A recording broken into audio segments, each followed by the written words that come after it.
संच असं सुद्धा म्हणतात. मराठीमध्ये त्याला नाव आहे संच. संच बघताना आपल्याला प्रामुख्याने आपण वेगवेगळे शब्द मराठीमध्ये वापरत असतो बघा. एखादा गट जर एखादा विशिष्ट व्यक्तींचा समूह एकत्रित आला, त्याला आपण समूह सुद्धा म्हणू शकतो.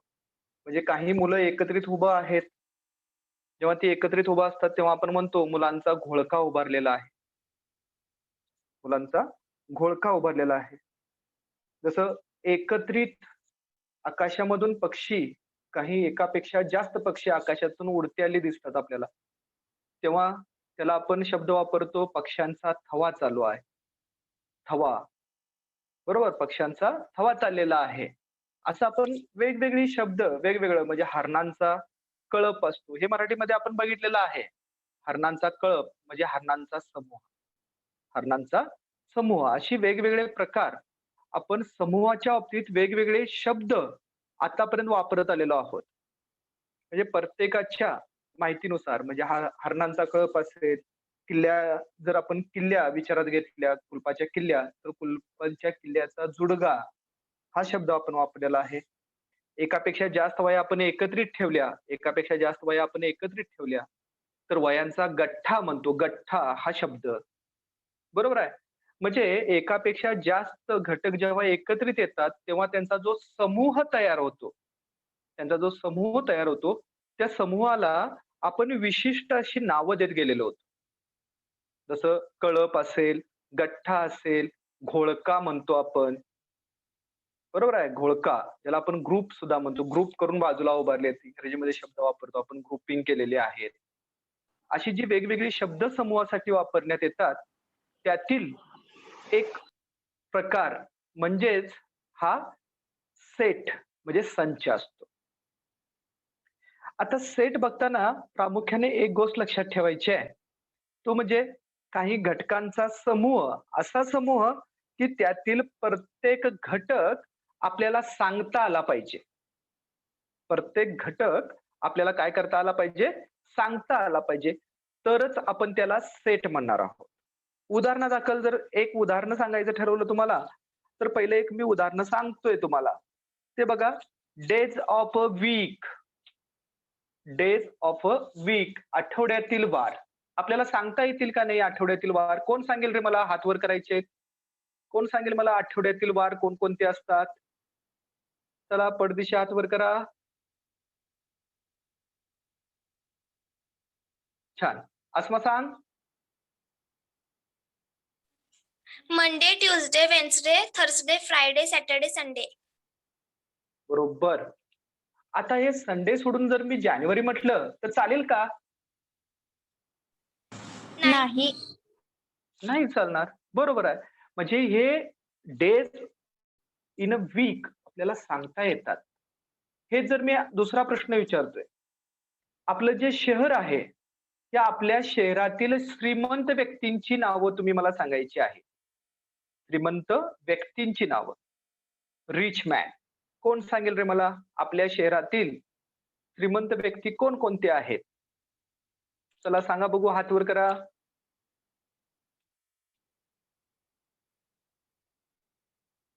नाही. कुणालाही सांगता येत नाही. चला, हा पियुष. हा सर. हात वर आलाय तुझा. होय. हा सांग मग उत्तर. नाही सांगू शकत सर, कारण शहरात अनेक श्रीमंत लोक असू शकतात. बरोबर आहे. बघा, शहरामध्ये वेगवेगळ्या प्रकारची श्रीमंत लोक, काही लोक श्रीमंती दाखवतात, पण ते श्रीमंत असत नाहीत कारण कर्ज काढलेले असतात. कर्ज काढून श्रीमंती दाखवणे म्हणजे त्याला श्रीमंत म्हणतो का आपण? नाही. बरोबर आहे. म्हणजे आपल्या शहरातील जर श्रीमंत व्यक्तींचे आपल्याला समूह करायचा असेल, तर तो आपल्याला सांगता येत नाही. म्हणजेच असा समूह ज्यातील घटक आपल्याला सांगता येतात, ज्यातील घटक आपल्याला सांगता येतात, त्याला आपण म्हणणार आहोत सेट. पण ज्यातील घटक आपल्याला सांगता येत नाहीत, तो मात्र हा सेटमध्ये येणार, असा समूह सेटमध्ये येणार नाही. म्हणजे एक उदाहरण मी तुम्हाला सांगितलं, की डेज इन अ वीक हे आपल्याला सांगता येतात, म्हणून तो समूह हा सेटमध्ये येतो, पण rich man in our city हा ग्रुप आपल्याला सांगता येत नाही, म्हणून तो सेटमध्ये येणार नाही. म्हणून सेटची जी डेफिनेशन करण्यात येते, ती डेफिनेशन आपण पहिल्यांदा बघणार आहोत. सेट बघा काय डेफिनेशन आहे त्याची. if we can definitely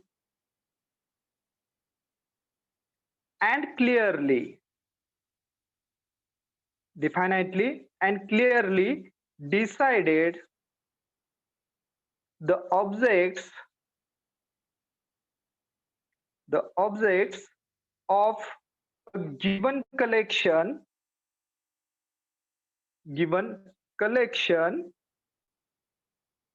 then that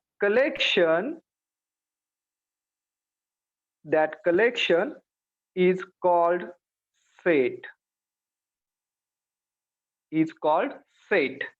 म्हणजे कलेक्शन कशाचंही आपण जेव्हा कलेक्शन एकत्रितपणे करतो, तेव्हा त्यातील जे घटक जे आहेत, जे ऑब्जेक्ट्स ज्याला आपण म्हणतो, हे क्लिअरली आणि डिफायनेटली आपल्याला सांगता आले पाहिजे.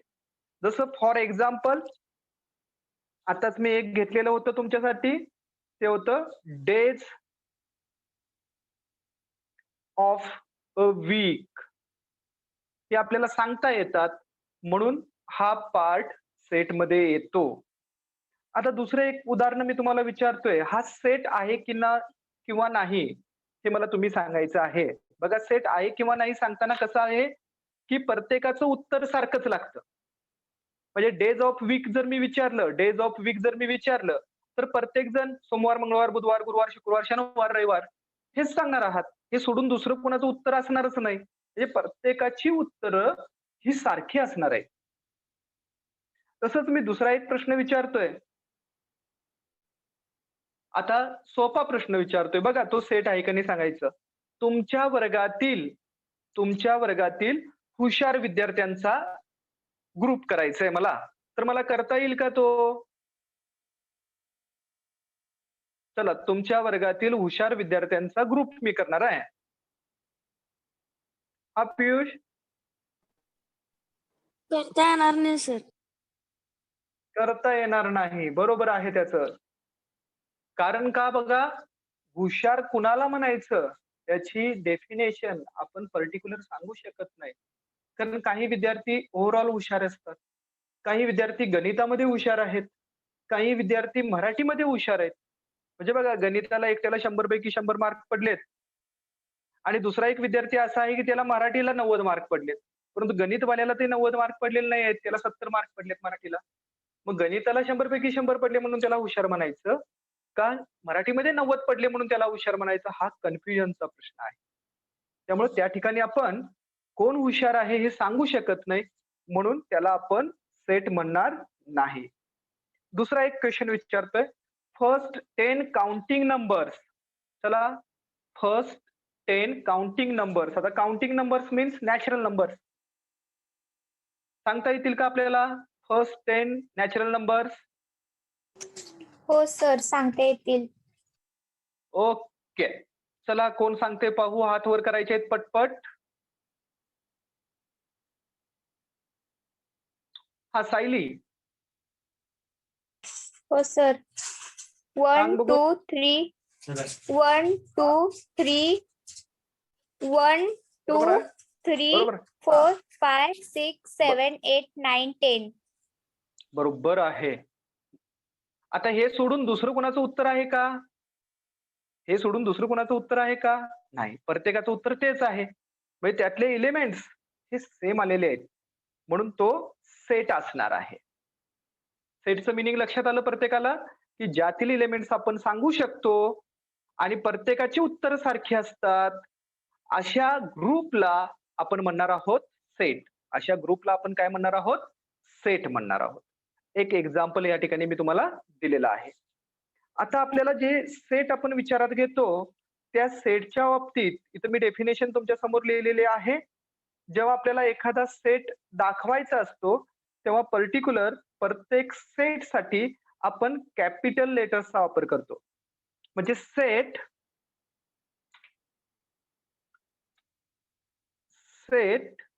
Is denoted by capital letters A, B, C, D dot dot dot.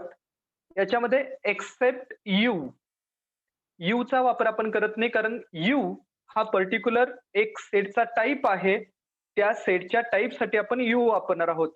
फक्त इथं आपल्याला लक्षात काय ठेवायचं आहे, एखाद्या सेटला जेव्हा आपल्याला नाव द्यायचं असतं तेव्हा ते नाव देताना आपण कॅपिटल लेटर्सचा वापर करतो. कॅपिटल लेटर्सचा वापर करतो. आणि सेट मधले जे एलिमेंट्स आहेत, elements in a set is denoted by small letters A, B, C, D. जर आपल्याला अल्फाबेट्स वापरायचे असतील तर त्यातले आपण स्मॉल लेटर्सचा वापर करतो.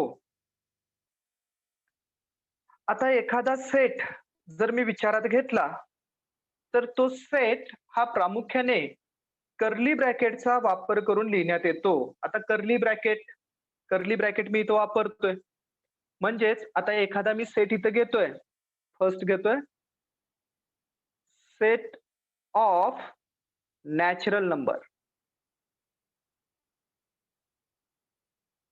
Set of natural number. आता नॅचरल नंबरचा मला सेट विचारात घ्यायचा आहे, तर नॅचरल नंबरचा सेट प्रामुख्याने n डिनोट करतात. कालच्या तासाला मी तुम्हाला सांगितलं होतं, n आला की त्याला समजायचं नॅचरल नंबरचा सेट, आणि n is equal to in curly bracket. आता कर्ली ब्रॅकेट मी इथे काढलेलं आहे बघा. काढताना मी कसं काढलेलं आहे ते मी दाखवतोय परत एकदा तुम्हाला. त्याच्यामध्ये लिहितात 1, 2, 3, प्रत्येक एलिमेंट सेपरेट 3, 4. आता याचा शेवट मला माहिती नाही म्हणून हा डॉट डॉट डॉट आणि हा कर्ली ब्रॅकेट कंप्लीट. आता कर्ली ब्रॅकेट काढताना मी कसं काढलाय बघा. हा पहिल्यांदा काढलेला आहे मी यस, परत याच्यावर मी उलटा यस काढला. आता शेवटला काढताना पहिल्यांदा उलटा यस आणि मग रेग्युलर यस. हा कर्ली ब्रॅकेट काढण्याचा प्रकार आहे. यस उलटा यस त्याला लागून, परत पहिल्यांदा शेवट करताना उलटा यस, मग रेग्युलर यस. आणि कर्ली ब्रॅकेटच्या आतमध्ये आपण एलिमेंट्स लिहित असतो. आता ह्यातले एलिमेंटची जी संख्या आहे ती नंतर मी परत सांगेन तुम्हाला संख्या कशी दर्शवायची आहे. आता ह्यातील एखादा घटक एखादा एलिमेंट मी विचारात घेतला तर हा 2 यामध्ये आलेला आहे. n या सेटमध्ये 2 आलेला आहे. तो 2 हे एक साइन वापरण्यात येतं. याचं मिनिंग असतं 2 is element of set n. आणि याला बिलॉंग्स टू सुद्धा म्हणतात. 2 बिलॉंग्स टू n. रीडिंग आहे 2 बिलॉंग्स टू n.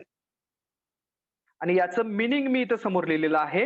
याचं मिनिंग आहे 2 is element of set n. म्हणजे 2 हा n चा एलिमेंट आहे. 2 हा n चा एलिमेंट आहे. हे जर मी असं लिहिलं बघा 0. आता 0 ह्या n मध्ये आलेला आहे का? तर नाही आहे. n मध्ये तो आलेला नाही आहे. म्हणजे तो याचा एलिमेंट नाही आहे. तर तो लिहिताना नॉट बिलॉंग्स टू म्हणजे हे चिन्ह काढतात आणि याच्यावर आडवी रेष मारतात. आणि n याचं मिनिंग असतं 0 is not element. 0 is not element of set n. हा n चा एलिमेंट असणार नाही. 2 belongs to n. 0 not belongs to n. 0 not belongs to n. आणि याचे मिनिंग मी इथं पुढं लिहिलेले आहेत. इतका भाग पहिल्यांदा वहीमध्ये लिहून घ्या, त्यानंतर मी पुढचा भाग घेतोय.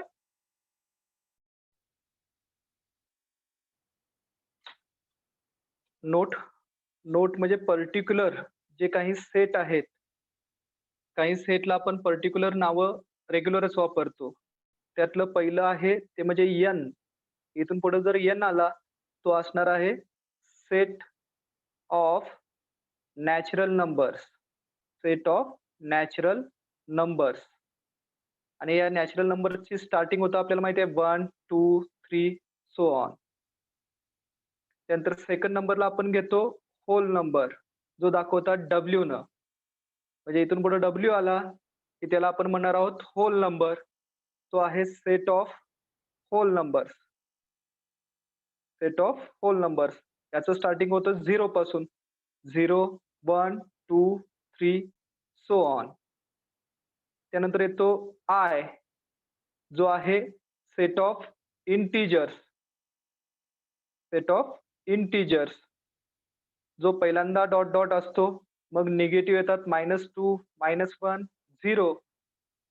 त्यानंतर 1, 2 सो ऑन. या आय नंतर आपल्याला मिळतो रॅशनल नंबर. रॅशनल नंबर दाखवतात Q ने. हा आहे set of rational numbers. Set of rational numbers. इथं P/Q फॉर्म. P/Q फॉर्म किंवा त्याला आपण रिकरिंग फॉर्म सुद्धा म्हटलेला आहे. 8वी मध्ये आपण तो पाक बघितलेला होता. Recurring form.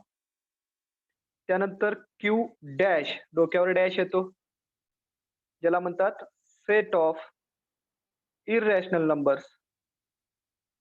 Set of irrational numbers जो डिनोट केला जातो Q डॅश न.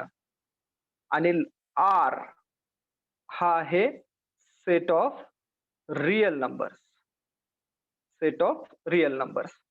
असे प्रत्येक जे अल्फाबेट्स लेटर्स आपण वापरणार आहोत N, W, I, Q, Q dash आणि R हे आपल्याला माहित असणं गरजेचं आहे. कारण इथून पुढे मी N म्हटलात की तो डायरेक्ट तुम्हाला काय घ्यायचा आहे सेट ऑफ नॅचरल नंबर्स. मी जर I म्हटलं तर तो घ्यायचा आहे तुम्हाला सेट ऑफ इंटिजर विचारात. ही नोट पण खाली वहीमध्ये लिहून ठेवा.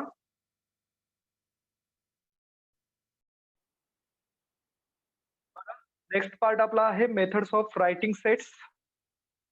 जी फर्स्ट मेथड आहे तिला म्हणतात लिस्टिंग मेथड और रोस्टर फॉर्म किंवा रोस्टर मेथड सुद्धा म्हणण्यात येतं. मराठीमध्ये त्याला यादी पद्धत आपण म्हणतो. लिस्ट करणे. आता मला चहा करायचा आहे, समजा मला चहा करायचा आहे, तर चहा करण्यासाठी मी दुकानातून साहित्य आणणार आहे. तर दुकानामध्ये जाण्या अगोदर एखाद्या लहान मुलाला पाठवायचं असेल तर त्याला आपण दुकानातून आणायच्या साहित्याची लिस्ट करून देतो. लिस्ट करून देतो म्हणजे काय, प्रत्येक लागणारे घटक लिहितो. म्हणजे आता मला चहा करायचा आहे तर चहा करण्यासाठी मला साखर लागणार आहे म्हणून लिस्टमध्ये साखर लिहितो. पावडर लागणार आहे तर चहा पावडर लिहितो. बरोबर. दूध लागणार असेल दूध लिहितो. मला जे लागणार आहे तो घटक मी प्रत्येक सेपरेट जेव्हा लिहितो, जेव्हा मी सेपरेट लिहितो तेव्हा त्याला म्हणतात लिस्टिंग मेथड. तेव्हा त्याला म्हणतो आपण listing method.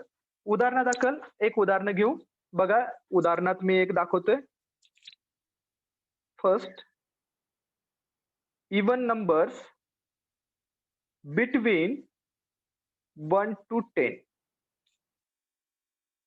Even numbers between 1 to 10 मला विचारात घ्यायचे. त्याला मी नाव देतोय ए हा set equal to in curly bracket. आता 1 पासून 10 पर्यंत इवन नंबर कोणकोणते आहेत? इवन नंबर्स म्हणजे समसंख्या. इवन नंबर्स म्हणजेच समसंख्या. कोण सांगेल रे मला इवन नंबर्स 1 ते 10च्या मधले? 1 ते 10च्या मध्ये समसंख्या कोणकोणत्या आहेत?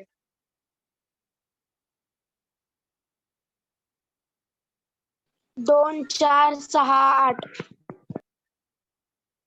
कोण बोललं मध्ये? हात वर केल्याशिवाय बोलायचं नाही. चला आता तिने सांगितलेले आहे तेच लिहितोय. पहिली समसंख्या आहे 2, मग 4, मग 6, मग 8.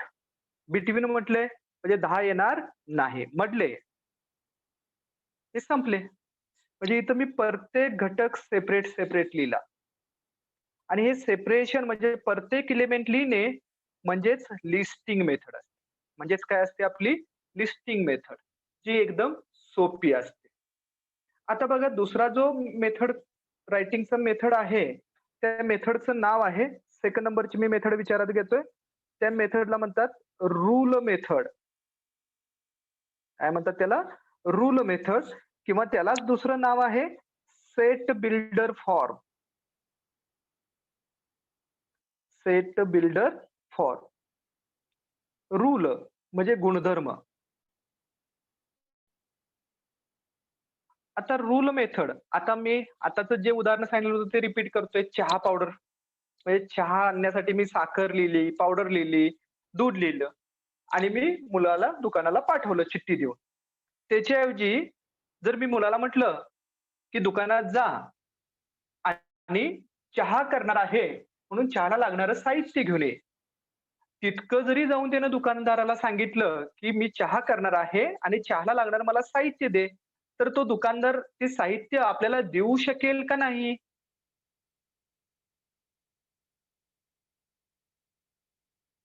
बोला. हा अस्मा. देऊ शकेल. देऊ शकेल, कारण दुकानदाराला माहिती असतं.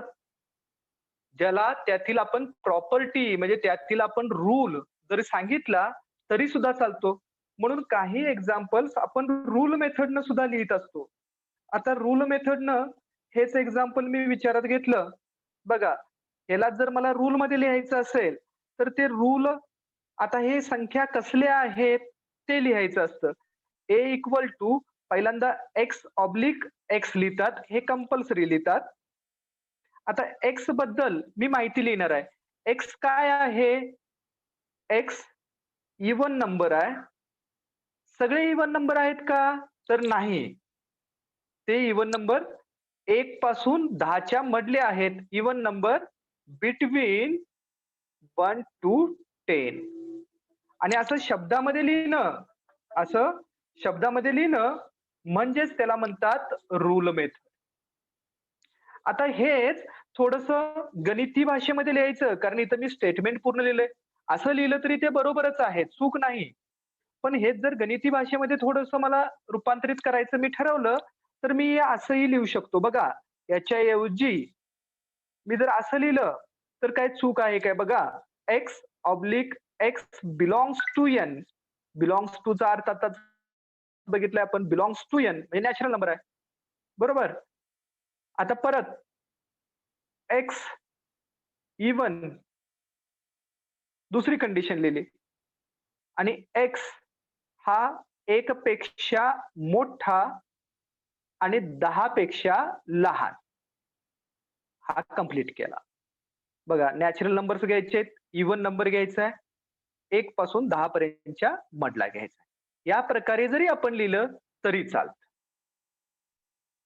या 2 मेथड्स आपल्याला समजल्या का?